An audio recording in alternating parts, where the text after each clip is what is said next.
Hello friends, പുതിയ വീഡിയോയിലേക്ക് എല്ലാവർക്കും സ്വാഗതം. ഞാൻ നിഷ. എല്ലാവർക്കും സുഖമാണെന്ന് വിചാരിക്കുന്നു.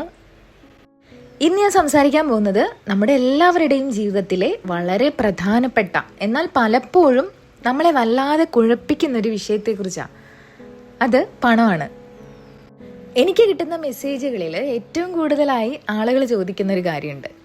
ഞാൻ എൻ്റെ ജീവിതം മാറ്റാൻ ഒരുപാട് ശ്രമിക്കുന്നുണ്ട്, അല്ലെങ്കിൽ അതുപോലെ തന്നെ എൻ്റെ ലൈഫിലെ മറ്റെല്ലാ കാര്യങ്ങളിലും എനിക്ക് മാറ്റം കൊണ്ടുവരാൻ പറ്റുന്നുണ്ട്, പോസിറ്റീവായി ചിന്തിക്കാൻ പറ്റുന്നുണ്ട്, ഞാൻ പുസ്തകങ്ങൾ വായിക്കുന്നുണ്ട്, എൻ്റെ സ്വഭാവത്തിൽ മാറ്റം വരുത്തുന്നുണ്ട്, ജോലിയിൽ കൂടുതൽ ശ്രദ്ധിക്കുന്നു, ജീവിതത്തിലെ മിക്ക കാര്യങ്ങളിലും എനിക്ക് പുരോഗതി കാണുന്നുണ്ട്. പക്ഷേ ഈ പണത്തിൻ്റെ കാര്യം വരുമ്പോൾ മാത്രം എന്താണ് ഒന്നും മാറാത്തത്? അവിടെ മാത്രം എന്തോ ഒരു തടസ്സം നിൽക്കുന്നത് പോലെ തോന്നുന്നു. അതായത് നമ്മുടെ ചിന്താഗതിയിലും പെരുമാറ്റത്തിലും ഒക്കെ മാറ്റം വരുമ്പോൾ ജീവിതം മാറുന്നത് നമ്മൾ കാണാറുണ്ട്. പക്ഷേ ഫിനാൻഷ്യൽ സിറ്റുവേഷൻ മാത്രം പഴയപടി തന്നെ നിൽക്കുമ്പോൾ നമുക്ക് വലിയ ഫ്രസ്ട്രേഷൻ തോന്നും. അതായത് ബാക്കിയെല്ലാം ശരിയാകുന്നു, പക്ഷേ നമ്മുടെ ബാങ്ക് ബാലൻസ് മാത്രം അനങ്ങുന്നില്ല. ഈ ഒരു അവസ്ഥയിൽ നമ്മൾ സ്വാഭാവികമായും എന്ത് ചിന്തിക്കും? നമ്മൾ വിചാരിക്കും മണി, അതായത് പണം എന്നത് മറ്റെന്തിനേക്കാളും സങ്കീർണമായിട്ടുള്ള ഒന്നാണെന്ന്, അല്ലെങ്കിൽ അതിന് നമ്മൾ അറിയാത്ത ഏതോ ഒരു പ്രത്യേക നിയമം ഉണ്ടെന്ന്, അല്ലെങ്കിൽ എനിക്ക് പണത്തിന്റെ കാര്യത്തിൽ ഒരു ഭാഗ്യമില്ല എന്ന്. എന്നാൽ സത്യം അതല്ല. പണത്തോട് നമ്മൾ പെരുമാറുന്ന രീതിയാണ് മാറേണ്ടത്. പണം എന്ന സംഗതിക്ക് നിങ്ങളോട് പ്രത്യേക വിരോധമൊന്നുമില്ല. പണം അതിന്റെ സ്വാഭാവികമായ രീതി തന്നെയാണ് മൂവ് ചെയ്യുന്നത്. പ്രശ്നം പണത്തിന്റെ പെരുമാറ്റത്തിലല്ല, പണത്തിന് ചുറ്റുമുള്ള നമ്മുടെ പെരുമാറ്റത്തിലാണ്. അതെങ്ങനെയാണെന്ന് നമുക്ക് ഡീറ്റെയിൽ ആയിട്ട് നോക്കാം. നമ്മുടെ ഓരോ ദിവസത്തെയും ഒന്ന് ശ്രദ്ധിച്ചു നോക്കൂ. പണം നമ്മുടെ ജീവിതത്തിലേക്ക് വരുന്നതും പോകുന്നതും നമ്മൾ അറിയുന്നുണ്ട്, പക്ഷേ അതിനോട് നമ്മൾ എങ്ങനെയാണ് പ്രതികരിക്കുന്നത്? പണവുമായി ബന്ധപ്പെട്ട ചില പാറ്റേണുകൾ അവിടെ കാണാം. പലപ്പോഴും നമ്മളത് ശ്രദ്ധിക്കാറില്ല, കാരണം അത് നമ്മുടെ സ്വഭാവത്തിന്റെ ഭാഗമായി മാറിക്കഴിഞ്ഞു. ഉദാഹരണത്തിന്, ഫോണിൽ ഒരു മെസ്സേജ് വരുന്നു. അതൊരു ഇലക്ട്രിസിറ്റി ബില്ലോ അല്ലെങ്കിൽ അപ്രതീക്ഷിതമായ ഒരു ചിലവോ ആകാം. ആ നിമിഷം നിങ്ങളുടെ ഉള്ളിൽ എന്താണ് സംഭവിക്കുന്നത്? നിങ്ങൾ അതോർത്ത് സങ്കടപ്പെടുകയോ ദേഷ്യപ്പെടുകയോ ചെയ്യുന്നതിന് മുൻപേ നിങ്ങളുടെ ശരീരം ഒരു ചെറിയ സമ്മർദ്ദം അനുഭവിക്കുന്നുണ്ടാകും. ആ നിമിഷം മുതൽ നിങ്ങളുടെ യുക്തിപരമായ ചിന്തകൾ നിലയ്ക്കുന്നു. പിന്നെ നിങ്ങൾ ചിന്തിക്കുന്നത് ആ ബില്ലിനെ കുറിച്ചല്ല, പകരം ആ ബില്ലുണ്ടാക്കിയ അസ്വസ്ഥതയെക്കുറിച്ചാണ്. ഞാൻ കുറച്ചും കൂടി വിശദമായിട്ട് പറയാം. നിങ്ങളുടെ ബാങ്ക് അക്കൗണ്ട് ചെക്ക് ചെയ്യുന്നു എന്ന് കരുതുക. ബാലൻസ് കാണുമ്പോൾ തന്നെ നിങ്ങളുടെ ഉള്ളിൽ ഒരു റിയാക്ഷൻ ഉണ്ടാകും. അത് ചിലപ്പോൾ സന്തോഷമായിരിക്കാം, അല്ലെങ്കിൽ ചെറിയ പേടിയോ ഉത്കണ്ഠയോ ആയിരിക്കാം. അതുപോലെ തന്നെ പെട്ടെന്നൊരു അപ്രതീക്ഷിത ബില്ല് വരുമ്പോൾ നമ്മൾ അറിയാതെ തന്നെ ടെൻഷൻ അടിക്കും, അല്ലേ? പുറത്തേക്ക് നമ്മളൊന്നും പറയില്ലായിരിക്കാം, പക്ഷെ നമ്മുടെ മൈൻഡ് ഉടനെ ചിന്തിച്ചു തുടങ്ങും, ഇതെങ്ങനെ പേ ചെയ്യുമെന്ന്, ഇനി ഇതെങ്ങനെ ഞാൻ അടയ്ക്കും. ഇങ്ങനെയുള്ള ചെറിയ ചെറിയ കാര്യങ്ങളിലൂടെ ഒരു പാറ്റേൺ അവിടെ ക്രിയേറ്റ് ചെയ്യപ്പെടുകയാണ്. നമ്മൾ വിചാരിക്കും ഇത് സാധാരണമാണെന്ന്, പക്ഷേ ഇത്തരം ചെറിയ ചെറിയ റിയാക്ഷൻസ് ദിവസം മുഴുവൻ ആവർത്തിക്കുമ്പോൾ അതൊരു പാറ്റേണായി മാറുന്നു. സാധനങ്ങൾ വാങ്ങുമ്പോൾ, അക്കൗണ്ട് ചെക്ക് ചെയ്യുമ്പോൾ, വരാനിരിക്കുന്ന ചിലവുകളെ കുറിച്ച് ഓർക്കുമ്പോൾ എല്ലാം ഈ സമ്മർദ്ദം നിങ്ങളുടെ കൂടെ തന്നെ ഉണ്ട്. അങ്ങനെ പതിയെ പതിയെ പണം എന്നാൽ ബുദ്ധിമുട്ടാണ്, പണം എപ്പോഴും കുറവാണെന്ന ചിന്ത നിങ്ങളുടെ റിയാലിറ്റി ആയിട്ട് മാറുന്നു. ആ സമയത്ത് നിങ്ങൾ പണത്തെക്കുറിച്ച് വ്യക്തമായി ചിന്തിക്കുന്നതിന് പകരം ആ ആദ്യത്തെ നെഗറ്റീവ് റിയാക്ഷനെ കുറിച്ചാണ് പിന്നെ ചിന്തിക്കുന്നത്. പണം എന്ന് കേൾക്കുമ്പോഴേ അതൊരു സ്ട്രെസ് നൽകുന്ന കാര്യമാണെന്നൊരു തോന്നൽ നിങ്ങളുടെ ഉള്ളിൽ ഉറച്ചു പോവുകയാണ്. അങ്ങനെ വരുമ്പോൾ പണം എന്നത് എപ്പോഴും കുറവുള്ള ഒന്നാണെന്നും അതിനെ സൂക്ഷിച്ച് കൈകാര്യം ചെയ്തില്ലെങ്കിൽ ആപത്താണെന്നുള്ള ചിന്താഗതിയിലേക്ക് നമ്മൾ എത്തുന്നു.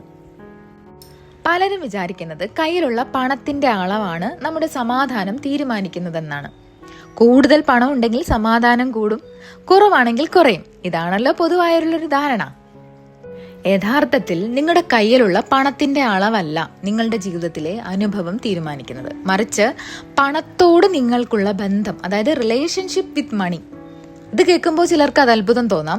എൻ്റെ കയ്യിൽ കൂടുതൽ പണം ഉണ്ടെങ്കിൽ എല്ലാം ശരിയാകില്ലേ എന്ന് നിങ്ങൾ ചോദിച്ചേക്കാം. എന്നാൽ ഒരേ സാമ്പത്തിക സാഹചര്യത്തിലുള്ള രണ്ട് വ്യക്തികളെ സങ്കല്പിക്കുക. ഒരാൾ എപ്പോഴും ആകുലതയിലാണ്. ഓരോ രൂപ ചെലവാക്കുമ്പോഴും അയാൾ ഭയപ്പെടുന്നു. ഒന്നും സംഭവിക്കാനില്ലാത്തപ്പോൾ പോലും അയാൾ വരാനിരിക്കുന്ന സാമ്പത്തിക തകർച്ചയെക്കുറിച്ച് ആലോചിച്ച് വിഷമിക്കും. എന്നാൽ രണ്ടാമത്തെ വ്യക്തി എന്ന് പറയുന്നത് അതേ തുക കൈകാര്യം ചെയ്യുമ്പോഴും ഒരു തരം ശാന്തത നിലനിർത്തുന്നു. അയാൾക്ക് പണത്തിന്റെ കാര്യത്തിൽ കൃത്യമായ പ്ലാനിംഗ് ഉണ്ട്, ശ്രദ്ധയുണ്ട്, പക്ഷേ ടെൻഷനില്ല. ഈ മാറ്റം വരുന്നത് പണത്തിൽ നിന്നല്ല, അവരുടെ ഉള്ളിലെ പണവുമായിട്ടുള്ള ബന്ധത്തിൽ നിന്നാണ്. നിങ്ങൾ ഷോപ്പിങ്ങിന് പോകുമ്പോൾ ഒരു സാധനം വാങ്ങാൻ മടിക്കുന്നത് എന്തിനാ? അത് അഫോർഡ് ചെയ്യാൻ പറ്റാത്തത് കൊണ്ടാണോ, അതോ പണം കുറഞ്ഞു പോകുമെന്ന പേടി കൊണ്ടാണോ? ഇത്തരം ചെറിയ മൂമെന്റുകൾ ശ്രദ്ധിക്കുക. ഈ മനോഭാവമാണ് നിങ്ങളുടെ ലൈഫിലെ വലിയ കാര്യങ്ങളെ ബാധിക്കുന്നത്. നിങ്ങൾ പണത്തെ ഒരു ശത്രുവായോ അല്ലെങ്കിൽ എപ്പോഴും നഷ്ടപ്പെട്ടു പോകുന്ന ഒന്നായോ കാണുന്നുണ്ടോ? എങ്കിൽ എത്ര പണം വന്നാലും ആ ഭയം നിങ്ങളെ വിട്ടുപോകില്ല. നിങ്ങളുടെ ഈ ആന്തരിക നിലപാടാണ് ഒരു ലെൻസ് പോലെ പ്രവർത്തിക്കുന്നത്. ആ ലെൻസിലൂടെ നോക്കുമ്പോൾ ലോകം മുഴുവൻ സാമ്പത്തിക പ്രതിസന്ധിയായി മാത്രമേ നിങ്ങൾക്ക് കാണാൻ പറ്റൂ. അപ്പോൾ ഇത് നമുക്ക് എങ്ങനെ മാറ്റിയെടുക്കാം? പുറമേയുള്ള കാര്യങ്ങളെ ഫോഴ്സ് ചെയ്യുന്നതിന് മുൻപ് നമുക്ക് ഉള്ളിൽ നടക്കുന്ന കാര്യങ്ങൾ ശ്രദ്ധിച്ചു തുടങ്ങണം.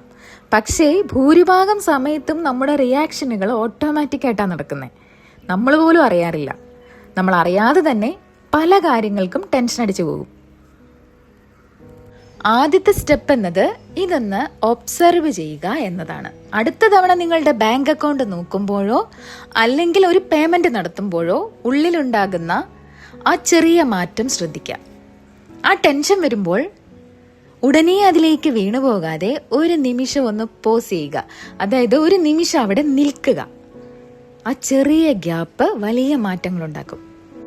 ആ ചെറിയ ഗ്യാപ്പ് അല്ലെങ്കിൽ ആ ചെറിയ ഇടവേള വളരെ പ്രധാനമാണ്. കാരണം ആ നിമിഷം നിങ്ങൾ പഴയ പാറ്റേണിനെ തകർക്കുകയാണ്. നിങ്ങൾ ഈ രീതിയിൽ ചിന്തിച്ചു തുടങ്ങുമ്പോൾ ഒറ്റ രാത്രി കൊണ്ട് വലിയ സമ്പന്നരാകും എന്നല്ല ഞാൻ പറയുന്നത്. പക്ഷേ മാറ്റം ഉടനെ കണ്ടു തുടങ്ങും. പണത്തെക്കുറിച്ചുള്ള ആ പഴയ ടെൻഷൻ കുറയും. നിങ്ങൾ അനാവശ്യമായി അക്കൗണ്ട് ചെക്ക് ചെയ്യുന്നത് നിർത്തും. നിങ്ങളുടെ തീരുമാനങ്ങൾ കൂടുതൽ വ്യക്തമാകും. നിങ്ങളുടെ മനസ്സിലെ ആ അനാവശ്യ ബഹളങ്ങൾ കുറയുമ്പോൾ നിങ്ങളുടെ ശ്രദ്ധ പുതിയ അവസരങ്ങളിലേക്ക് തിരിയും. പഴയ പാറ്റേണിൽ കുടുങ്ങിക്കിടക്കുമ്പോൾ നിങ്ങൾ അറിയാതെ പോയ പല ഐഡിയകളും നിങ്ങൾക്ക് ലഭിച്ചു തുടങ്ങും. ഇത് പതുക്കെ പതുക്കെ വലിയ മാറ്റത്തിലേക്ക് നയിക്കും. ഒരു കാര്യം മനസ്സിലാക്കുക, പണം എന്നത് ജീവിതത്തിന്റെ മറ്റു മേഖലകളിൽ നിന്നും വേറിട്ട് നിൽക്കുന്ന ഒന്നല്ല. നിങ്ങൾ ലോകത്തോട് എങ്ങനെയാണോ പെരുമാറുന്നത് അതുപോലെ തന്നെയാണ് പണത്തോടും പെരുമാറുന്നത്. കഠിനാധ്വാനം മാത്രം ചെയ്താൽ പണം വരുമെന്നുള്ളത് ഒരു തെറ്റിദ്ധാരണയാണ്. നിങ്ങളുടെ പണത്തോടുള്ള ബന്ധം മാറുമ്പോൾ മാത്രമാണ് യഥാർത്ഥ മാറ്റം തുടങ്ങുള്ളൂ. പണം എന്നത് പരിശ്രമത്തേക്കാൾ കൂടുതൽ നിങ്ങളുടെ മനസ്സിന്റെ അവസ്ഥയാണ് പിന്തുടരുന്നത്. അതായത് സ്റ്റേറ്റ് ഓഫ് മൈൻഡ്.